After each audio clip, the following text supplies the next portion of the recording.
علی وقار، کیا ہم زندہ قوم ہیں؟ سوچنے کی بات ہے کہ یہ سوال ایسی قوم سے کیا جا رہا ہے کہ جس کی بنیاد مدینہ والوں کی طرح کلمہ طیبہ پر ہے۔ جی ہاں علی وقار، ہم زندہ قوم ہیں کیونکہ ہمیں چنا گیا فتح و کامرانی کے لیے۔ پھر تاریخ کی آنکھیں گواہ ہیں کہ ہم نے تپتے ہوئے صحراؤں سے لے کر یورپ کے کلیساؤں تک حکم اعظاں پہ فرض بجا لایا، اللہ کی سرزمی پر اللہ کا نظام نافذ کیا۔ پھر ہم نے حبل لات و منات کو پاش کر دیا۔ پھر ہم نے جاہو جلال کے تاج سرے داراں کو اپنے پاؤں تلے رون ڈالا۔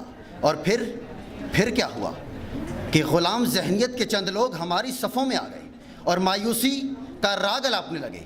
علی وقار، وہ لوگ چند ملکی اور سیاسی حالات کو جواز بنا کر ہماری آزادی پہ انگلیاں اٹھانے لگے، اور وہ یہ بات بھول گئے کہ ہمارا تعلق حسین ابن علی کے قافلے اور 313 کے لشکر سے ہے۔ وہ یہ بات بھول گئے کہ ہم نے ہندوستان کا سینہ چاک کر کے پاکستان حاصل کیا۔ وہ یہ بات بھول گئے کہ ہم زندہ قوم ہیں، ہماری جان، ایمان اور پہچان صرف پاکستان ہے۔ علی وقار، وہ یہ بات بھول گئے۔ جی ہاں علی وقار، وہ لوگ محض نعرے بازی پہ مبنی نظریات کے حامی تھے۔ جی ہاں علی وقار، وہ نہیں جانتے ہماری تاریخ۔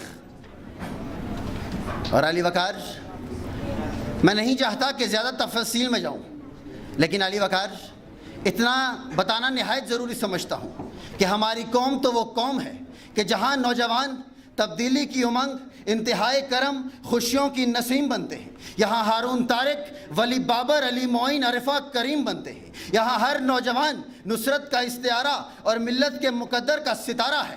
علی وقار، فرق صرف اتنا ہے کہ کل قیام پاکستان کا وقت تھا، آج استحکام پاکستان کا وقت ہے۔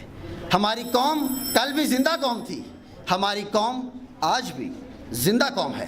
اور میں اپنی تقریر کا اختتام صوفی برکت صاحب کے اس جملے سے کرنا چاہوں گا۔ وہ وقت دور نہیں جب UNO کے فیصلے پاکستان سے پوچھ کے کیے جائیں گے اور اس قوم کی ہاں اور نہ میں دنیا کی تقدیر لکھی جائے گی۔ اگر ایسا نہ ہوا تو میری قبر پہ آ کر تھوک جانا۔ بہت شکریہ۔